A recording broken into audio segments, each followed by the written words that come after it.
Now, the Indian stock market is making history, and fortunately for the wrong reasons. The Nifty 50 index has fallen for 5 consecutive months, its longest losing run in 29 years. While benchmark indices ended little change despite turbulent activity on Thursday, the market breadth or the advance to decline ratio hit a 5-year low. This further indicates that the uncertainty is far from over, with small and mid-cap stocks falling the most. Investors have been selling off their holdings non-stop due to rising economic uncertainty, dismal company profits and ongoing overseas outflows.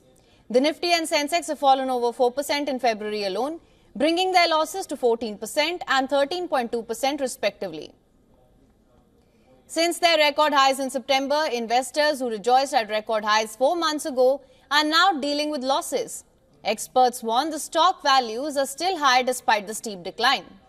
Views from fund managers and analysts are divided. Shankar Sharma, founder of GQueen, the first global, predicts Indian markets to go through a rough time over the next 5 years. Analysts at Kotak Institutional Equities remain cautious and said that markets do not appear to be hitting a bottom anytime soon.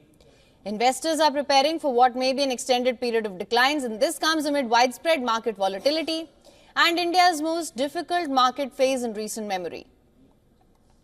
Donald Trump's tariff threat has darkened the clouds for global markets, but not everyone is pessimistic. Citigroup takes a contrasting approach by raising its rating on Indian stocks from neutral to overweight.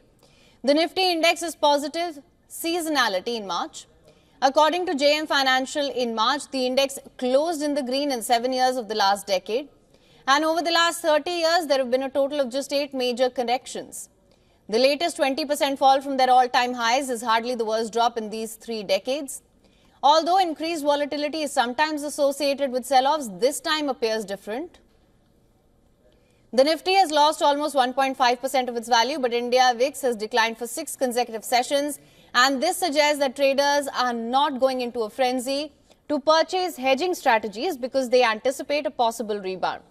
Stock bulls are hoping for better views next month after February's wild ride. For latest news, download the WION app and subscribe to our YouTube channel.